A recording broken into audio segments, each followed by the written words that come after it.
Hello friends, study with Prathamesh मध्ये तुमचं पुन्हा एकदा स्वागत आहे.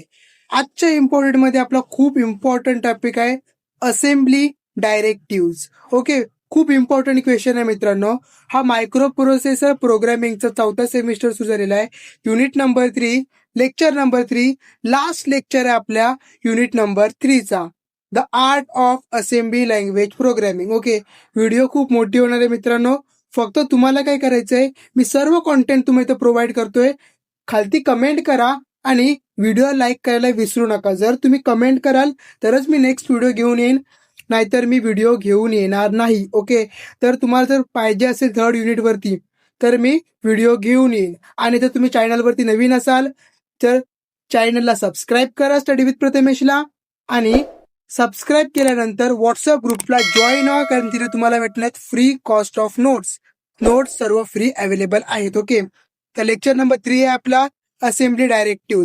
6 मार्कासाठी क्वेश्चन येतो कसा येतो तो पहिले बघून घेऊया. बघा मित्रांनो, क्वेश्चन काय येतो, describe any 4 assembler directive with suitable example. कोणते पण 4 असेंबलर डायरेक्टिव्ह काय करा, डिस्क्राईब करा. समर 22 ला क्वेश्चन आला होता, म्हणजे आपण फक्त 4च करायचे की का नाही. ट्विस्ट बघा कसं आहे मित्रांनो, इथे पण सेम क्वेश्चन होतं की कोणते 2चा पण काय करा तुम्ही फंक्शन लिहा. पण कधी कधी कसे क्वेश्चन विचारतात बघा, की explain the following assembler directive.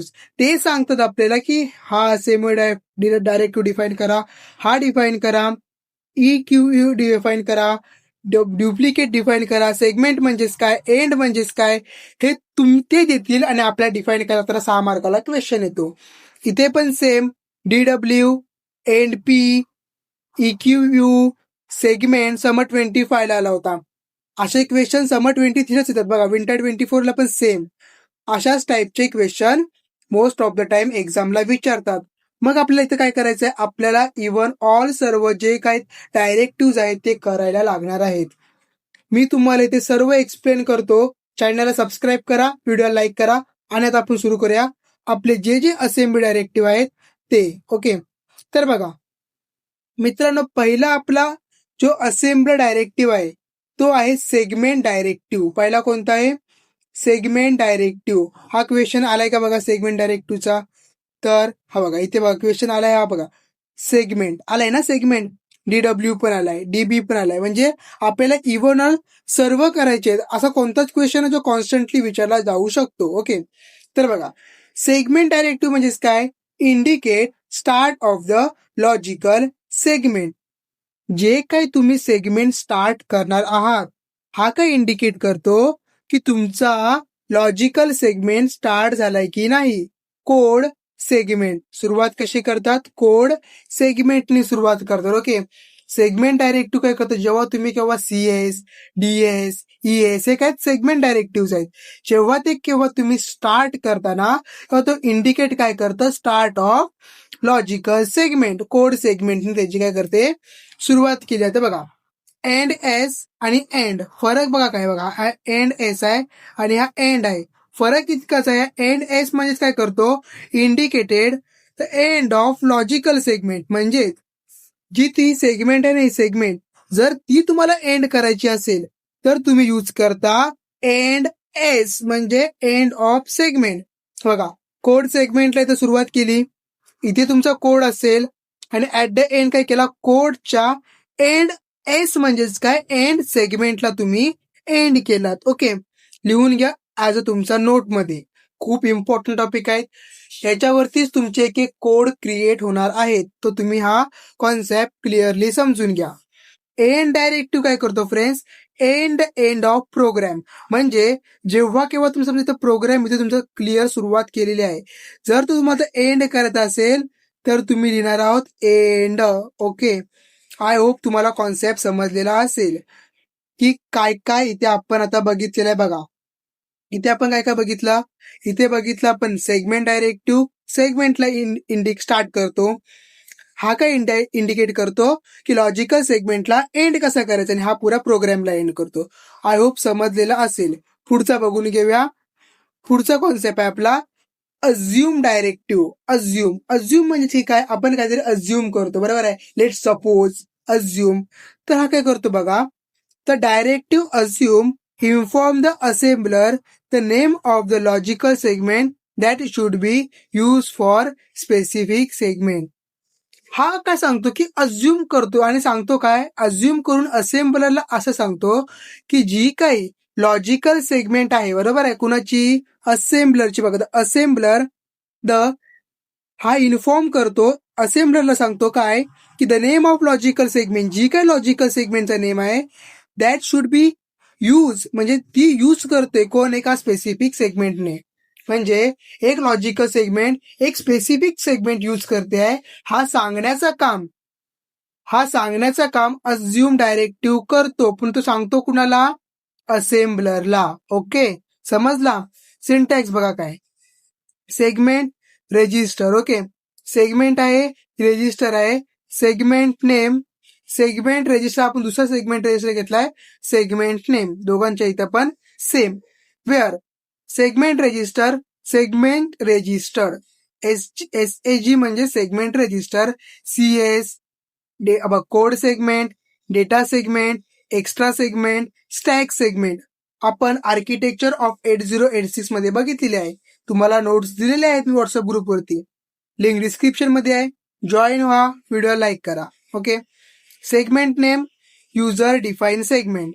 Okay, जी युजरने डिफाईन केलेली असते सेगमेंट नेम, हा सेगमेंट नेम असेल ना, तो युजर डिफाईन कर. युजर कोण आहात, तुम्ही आहात. ओके, तुम्ही डिफाईन करा. बघा, आता सांगतो बघा, इथे बघा तुम्हाला समजेल. अज्युम नावाचा आपण इथे काय केला, कीवर्ड यूज केला, बरोबर. अज्युम नावाचा कीवर्ड केला. CS माय कोड तुम्ही डिक्लेअर केला. DS माय डेटा. SS माय स्टॅक. ES माय एक्स्ट्रा. हे काय केलात तुम्ही, अज्युम केलात. ओके, हे तुम्ही काय केलात, स्वतः क्रिएट केलेला आहात ओव्हरऑल, आणि तुम्ही काय केलात, अज्युम केला. समजला अज्युम डायरेक्टिव्हचा वर्क काय असतो ते. अज्युम डायरेक्टिव्ह सिम्पल आहे. ओके, आता आपण पुढे बघूया. 5वा टाईप तो आहे आपला DB. DB म्हणजेच की काय, डिफाईन बाईट. बाईट म्हणजेच 2, लक्षात ठेवा. बाईट म्हणजेच 2. Okay, 2. DB is use to define byte type variable. इतकाच लिहायचा. It can be use single और multiple byte variable. General form म्हणजेच की काय, बाईट म्हणजे असतो 2, म्हणजेच 2. ओके, तर 2 टाईपचे व्हेरिएबल जेव्हा तुम्हाला डिफाईन करायचे असतील, DB यूज केला जातो. आणि हा काय करू शकतो, सिंगल पण स्टोअर करू शकतो आणि मल्टिपल बाईट पण व्हेरिएबल यूज करू शकतो. फॉर एक्झाम्पल फ्रेंड्स, बघा, सिंटॅक्स कसं असते त्याचा, नेम ऑफ व्हेरिएबल, कोणता पण व्हेरिएबल तुम्ही ते नाव घेऊ शकता. नम घ्या, P1 घ्या, P2 घ्या, A1 घ्या, काही पण घ्या. DB केला, मग तुम्ही इथं फक्त काय करू शकता, 2च टाकू शकता. 2 म्हणजे कसं, इथे बघा, ते एक्झाम्पल मध्ये बघा, नम नावाचं मी नेम ऑफ व्हेरिएबल घेतलाय, युजरने डिफाईन केलाय नम. DB घेतलाय, इथे टाकलाय फक्त 9, अलोकेटेड 1 मेमरी लोकेशन. नेम टाकला, DB टाकला, विजय, अलोकेटेड 5 मेमरी लोकेशन. म्हणजे फक्त तुम्ही ते काय टाकू शकता, 2च टाकू शकता. हा DB विजयचा सोडून द्या, पण इथे समजलं तुम्हाला, एकच यूज केला. आता बघा, ॲरे घेतलाय, DB टाकलाय 1 2 2 5 2 6 5 5 6 0, फक्त 2च यूज केलाय. इथं 6 आहे, 6 0 1 आहे, 5 5 5 5 आहे, फक्त 2च आहेत, 5 आणि 5, 2 आणि 6. हे तुम्ही किती पण घ्या, 1 घ्या, 2 घ्या, 3 घ्या, 4 घ्या, 5 घ्या, 6 घ्या, काही टेन्शन घ्यायची गरज नाही आहे. ओके, पण जेव्हा तुम्ही हे घेताय ना, फक्त हे 2च असले पाहिजे, 1 आणि 2, 1 आणि 2, 1 आणि 2, 2 आणि 6, 5 आणि 5, 6 आणि 0. समजला, ह्याला बोलतात. हा कधी तुम्हाला यूज करतो, जेव्हा तुम्ही कोड करायला जाल ना, ते तुम्हाला सर्वांचा यूज समजेल. DB म्हणजेच बाईट टाईप व्हेरिएबलला डिफाईन करतो. पुढे बघा, पुढे आहे DW. बघा, DW म्हणजेच काय friends, define word. Okay, define word काय करतो, तर directive DW define word variable. Word म्हणजेच की काय 16. ओके, जरा वेट करा 5 मिनिटं.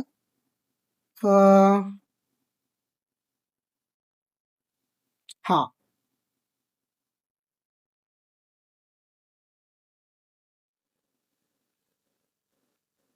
ओके, हा समजून घ्या. डीडब्ल्यू म्हणजेच काय वर्ड टाईप व्हेरिएबल.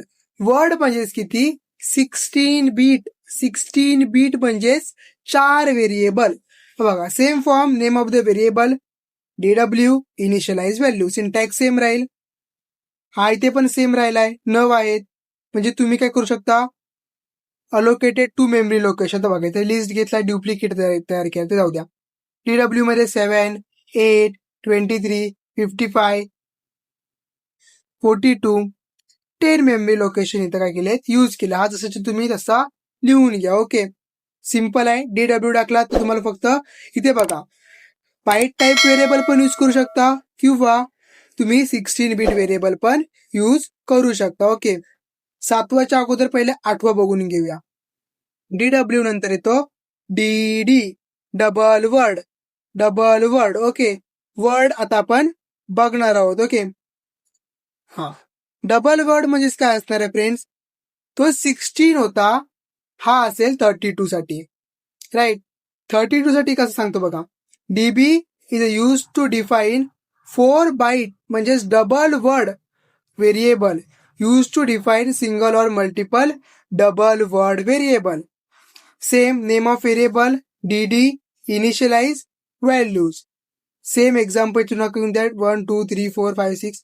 अलोकेटेड करा मेमरी लोकेशन, ड्युप्लिकेट करा 10चा 0 पर्यंत. या फॉर्म मध्ये तुम्हाला लिहायचं आहे. बाकी सर्व कॉन्सेप्ट सेम आहे, जसं आपण पुढे केला तसंच. ओके, सेम डी क्यू ला पण तेच करा. डी क्यू ला काय मित्रांनो बघा, D Q define quad word. D Q is use to define 8 byte quad variable. 8 byte, पहिला आपण किती बघितला, 4 बाईटचा बघितला, तर 8 बाईटचा कॉर्ड व्हेरिएबल. ओके, म्हणजेच बघा काय, सेम एक्झाम्पल इथे पण तेच देऊन टाका. नम D Q 9, 1, 2, 3, 4, 9 allocated 40 memory location. Okay, 40 कसा 40 का, 8×5 = 40. ओके, इतकं समजू नका.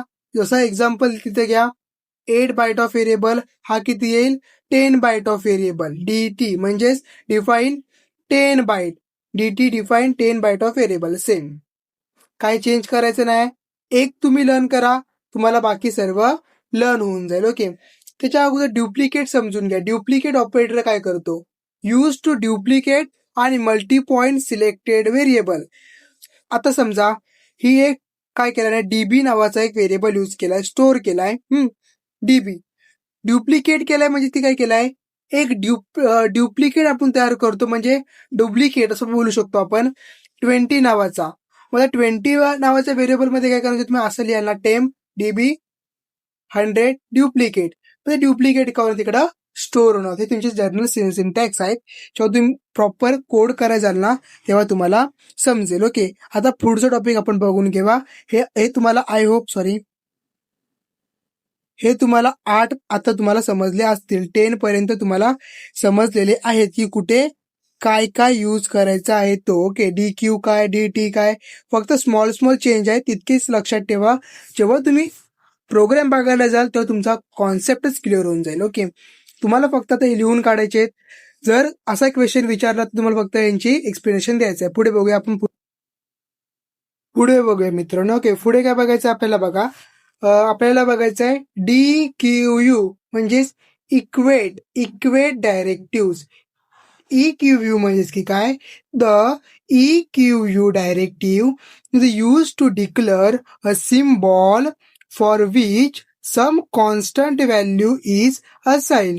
म्हणजे हा काय करतो, एक सिम्बॉल कॉन्स्टंट व्हॅल्यू साठी एक सिम्बॉल काय करतो, डिक्लेअर करतो. Okay, such a symbol are called as a micro symbol. So micro assembler will replace every occurrence of the symbol in the program by its value. Micro are also used to increase readability. Okay, so तुम्हाला समजलेलं असेल की बघा, एक समजा आपल्याला symbol declare करायचा आहे, त्याच्यामध्ये कॉन्स्टंट व्हॅल्यू डिक्लेअर करायची आहे, तर आपल्याला EQU डायरेक्टिव्ह यूज करायची असते, इक्वेट डायरेक्टिव्ह यूज केली जाते. आणि याच सिम्बॉलला आपण काय म्हणतो, मायक्रो सिम्बॉल. तो मायक्रो असेंबलर काय करतो, रिप्लेस करतो प्रत्येक ऑकरन्स, म्हणजे जेवढे काही सिम्बॉलचे ऑकरन्स झाले प्रोग्राममध्ये ते. Micro are also use to increase readability. ह्या 3 पॉइंट तुम्हाला लर्न करायचे आहेत. ओके, सिंटॅक्स बघायचा काय आहे, सिम्बॉलचा नेम. ओके, सिम्बॉलचा नेम जो तुम्ही सिम्बॉल डिक्लेअर करणार आहात तो, EQU तुमची डायरेक्टिव्ह आहे ती, आणि मग नंतर एक्सप्रेशन. ओके, तर एक्झाम्पल बघा काय, नम नावाचा तुम्ही काय केला, सिम्बॉल घेतला, EQU यूज केला आणि एक्सप्रेशन घेतली 10. इन्क्रीमेंट केला EQU ला 5 ने. ओके, इन्क्रीमेंट करायचा प्रत्येक 5 नंतर. आता हे कसं करणार आहे, कसं होणार आहे, जेव्हा तुम्ही ऍक्च्युअल प्रोग्राम कराल तेव्हा तुम्हाला याची आयडिया येईल. ओके, त्यानंतर 12 बघा काय आहे, length operator. Okay, length operator म्हणजे काय असतो फ्रेंड्स, तो बघून घ्या. बघा, length operator determine the number of element in data item like single string array, like string array. म्हणजेच की काय, मूव सीएक्स मध्ये आपल्याला मूव्ह करायचं, म्हणजे सीएक्स मध्ये आपण टाकायचं, काय टाकायचं आहे, लेंथ ऑफ स्ट्रिंगची. Determine the number of element in the data item like a string or the array. याचा अर्थच काय मित्रांनो सांगा, बघा वाचून बघा, तुम्ही समजू. तुम्ही याचा मिनिंग असं आहे फ्रेंड्स की डिटरमाइन म्हणजे डिटरमाइन करा की किती नंबर आहेत एका स्ट्रिंग मध्ये किंवा ॲरे मध्ये. ओके, आता समजा इथं काय केलं, लेंथ आहे, बरोबर आहे, इथे लेंथ काय सांगितले, मूव्ह करायला सांगितले, सीएक्स मध्ये मूव्ह करायला सांगितले, बरोबर आहे. मग जेवढी काही स्ट्रिंग असेल तुमची, समजा इथे टाकला तर राज टाकलात, तर राजच्या नावाची लेंथ किती आहे, 1 2 3, मग ती सीएक्स कशा जाणार आहे, 3 मध्ये जाणार आहे. आय होप तुम्हाला हा कॉन्सेप्ट समजलेला असेल. तो काय फक्त टाकतो नंबर, किती लेंथ आहे एका स्ट्रिंगची किंवा ॲरेची किती लेंथ आहे, तो काय करतो, डिटरमाइन करतो किंवा सांगतो. ओके, एक्झाम्पल पण तुम्हाला समजलं असेल. आपल्याला मी एकदम डिटेलमध्ये सांगत बसणार नाही, कारण आपल्याला अजून खूप सारे बघायचे आहे डायरेक्टिव्ह. ओके, पुढे बघा, पुढे डायरेक्टिव्ह कोणता आहे, तर दुसरा आहे आपला ऑफसेट ऑपरेटर, आणि तिसरा आहे पॉइंटर ऑपरेटर, बरोबर आहे. 13 आणि 14 बघून घेऊया.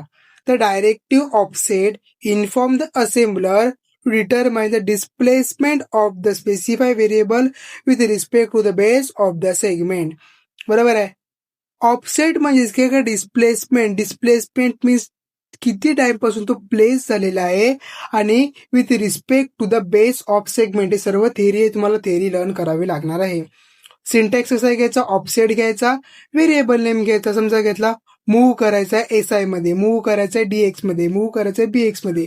Offset of array, offset of message, offset of नम, म्हणजेच की काय, की जो पहिली व्हॅल्यू आहे, पहिली व्हेरिएबलची व्हॅल्यू, समजा ॲरे आहे, बरोबर आहे. मग ॲरे कशी असते तुम्हाला माहिती आहे, 20 10 30. तर ही पहिली ॲरेची व्हॅल्यू आहे ती SI मध्ये जाईल, ती असेल आपली 20. सो त्याला आपण काय बोलतो, ऑफसेट. ऑफसेट म्हणजेच की काय करणार आहे, फर्स्ट व्हॅल्यू डिस्प्लेसमेंट ऑफ, म्हणजे इथून जो प्लेस झालाय तो इथे, डिस्प्लेसमेंट व्हॅल्यू त्याची काय होणार आहे, पोझिशन चेंज करणार आहे. ही पोझिशन डिस्प्लेसमेंट इकडं प्लेस होईल, बरोबर आहे. पहिली व्हॅल्यू, पहिली व्हॅल्यू लक्षात ठेवा आहे. ओके, फक्त एक्झाम्पल सांगतो तुम्हाला मिनिट. नंतर पॉइंटर बघा करणार आहे, use to indicate type of the memory access, म्हणजे बाईट आहे, वर्ड आहे की डी वर्ड आहे. बाईट पण माहिती आहे आपल्याला, वर्ड पण माहिती आहे, आणि डी वर्ड पण माहिती आहे. काय करतो, increment byte pointer, add AL byte pointer नम, डिक्रीमेंट वर्ड पॉइंटर BX. आता बघा इथे बघा काय करायचं आहे, इन्क्रीमेंट काय केला आपण, बाईट पॉइंटरला इन्क्रीमेंट केला, ऍड केला बाईट पॉइंटर प्लस जो आपला नम होता, नंबर होता तो. हा तुम्हाला ॲज इट इज लर्न करावं लागेल. सिंटॅक्स जसं मॉडेल आन्सर तसं मी तुम्हाला शोधून आणलेला आहे. मी का आता तुम्हाला एकदम एक्सप्लेन करत नाही, का आपल्याकडे खूप एक्सप्लेन का टाईप नाही आहे, व्हिडिओ खूप आधीच मोठी झालेली आहे. आणि फ्रेंड्स, एक गोष्ट लक्षात ठेवा की जेव्हा तुम्ही आता पुढे जाल ना, ज्या पुढे अजून खूप आहे डायरेक्टिव्ह, पण जेव्हा तुम्ही ऍक्च्युअल प्रोग्राममध्ये जाल ना, तर तुम्हाला समजेल की हा कसा यूज करतात ते. तुम्हाला क्वेश्चन जरी आला तरी पण तुम्हाला फक्त त्यातले 4 कोणते पण लिहायचे आहेत, आणि कधी कधी ते सांगतील की असं लिहा, तसं तुम्हाला ते लिहायला लागतील, जसं क्वेश्चन मध्ये विचारतील त्याप्रमाणे. ओके, तर पुढे बघा कोणता कोणता डायरेक्टिव्ह. दुसरा आहे नेक्स्ट आहे आपला even directive. Use to align the memory location on the even boundary, increment the location counter to the next address, cells even inventory duplicate as it is करून घ्या. इव्हन डायरेक्टिव्ह खूप simple आहे, ह्याच्यामध्ये मला इतकं जास्त का सांगायची गरज नाही आहे. नेक्स्ट बघायला use to align memory location of even boundaries. Syntax आहे, एक्झाम्पल आहे, लिहून टाका. प्रोसिजर म्हणजेच काय बघा, प्रोसिजर डायरेक्टिव्ह खूप इम्पॉर्टंट आहे. Procedure indicates beginning of the procedure and follow with the name of the procedure. Far and near follow the procedure indicating type of the procedure. General form. Procedure म्हणजेच की काय, indicate काय करते, एका प्रोसिजरची तुम्ही सुरुवात केलात तर तुम्हाला प्रोक्रिवेडा यूज करावा लागतो. जेव्हा तुम्ही प्रोसिजरला सुरुवात करता तेव्हा तुम्हाला PROC इंडिकेट करायला यूज करायला लागतो. बघितलं केलं बघा. प्रोसिजर नेम PRCO इंडिकेट केलाय, नियर आहे की फार आहे बघा.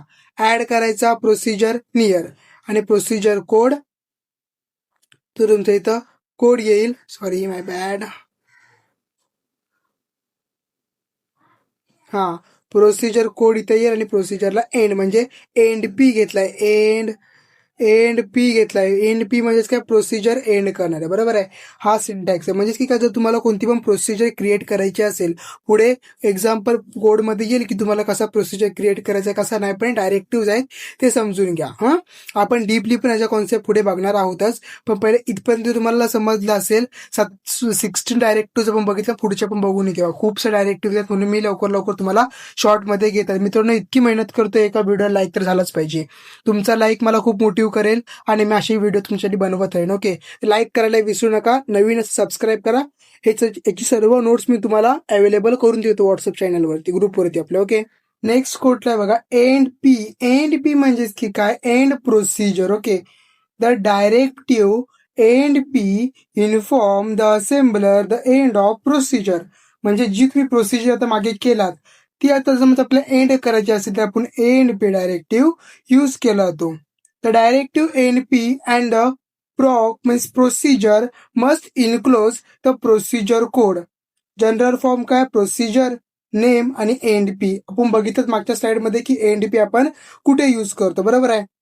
एक्झाम्पल तुम्ही कोणता पण देऊ शकता. फॅक्टोरियल NP केला, हेक्साडेसिमलचा तो NP केला, म्हणजे तुमची प्रोसिजर क्रिएट केली, तुम्ही काय केली, एंड केली. ओके, ओरिजिनेट डायरेक्टिव्ह भाग आहे. ORG means originate directive. This directive ORG assign the location counter with the value specify the directives. Wait a minute, friends. Okay, हा बघा. तर काय सांगतं, तर दिस directive ORG assign the location counter with the value specified in the directive. It help in the placing the machine code in the specified location while translating the instruction into machine code. याचाच अर्थ मित्रांनो काय होतो बघा, त्यांनी काय सांगितलं परत अजून बघा, की this directive ORG assign the location assign करते कशाला, counter with the value specify in the directive. म्हणजे काउंटर सारखं आपण क्रिएट करतो CX, ज्याप्रमाणे तुम्ही जी व्हॅल्यू ओरिजिनेट होते ती पहिले आपण त्याला 0 टाकतो, नंतर मग 1 टाकतो, मग असं करत मग 2, 3, 4 असे तुम्ही काय करतात, व्हॅल्यू टाकून देता. म्हणजे त्याच्याने काय होतं, ओरिजिनेटेड डायरेक्टिव्ह मीन्स ओरिजिनेट म्हणजे सुरुवात करणं, स्टार्टिंग डायरेक्टिव्ह आपण त्याला असं म्हणू शकतो. तो काय करतो, ट्रान्सलेट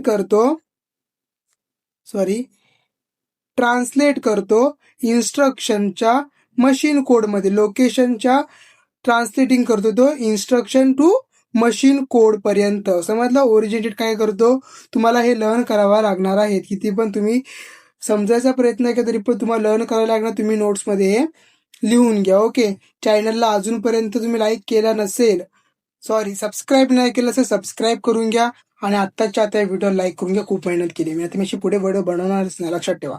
तर पुढचं आहे की नेम डायरेक्टिव्ह आणि मग नंतर आहे बघा नेम डायरेक्टिव्ह आणि नंतर आहे लेबल डायरेक्टिव्ह. ओके, तर बघा नेम डायरेक्टिव्ह काय, to give name to the specify module. Name आणि कॅल्क्युलेटर मिळेल, फक्त नेम द्यायचं बस. लेबल डायरेक्टिव्ह काय करतो, तर label directive is assign a name with the current value in the location counter. एक लेबल आपल्याला जेव्हा लावून करायची तेव्हा आपण लेबलचा यूज करतो. If the label is use as a destination in the jump और the call instruction, the label must be specify as a far or near. जेव्हा तुम्ही प्रोसिजर यूज करता तेव्हा फक्त लेबलचा यूज करता. इतकं काही इम्पॉर्टंट नाही, फक्त लिहून घ्या. तुमचे एक्स्ट्रा माहिती सांगतोय मी. जर तुम्हाला विचारा लेबल तर तुम्ही लेबलचंही इन्फॉर्मेशन लिहू शकता. ओके, आता पुढे बघा, पुढचा काय आता बघा. हा क्वेश्चन विचारलेला आहे एक्सटर्न. एक्सटर्न म्हणजे की काय, extern directive use to tell the assembler that the name or label following the directive are in other external module. म्हणजेच की काय, जे तुम्ही लेबल आणि जे नेम यूज केलेले आहेत तर त्या डायरेक्टिव्ह काय करतात, तो अदर एक्सटर्नल मॉड्यूलमध्ये आहे की नाही हे असेंबलरला सांगतात. एक्सटर्न डिव्स फार, फार आहे की नियर हे सांगण्याचं काम करतो एक्सटर्न डायरेक्टिव्ह. पब्लिक डायरेक्टिव्ह काय करतो, यूज टू टेल असेंबलर, इथं पण use to tell assembler that the specify name or label can be access from the other module.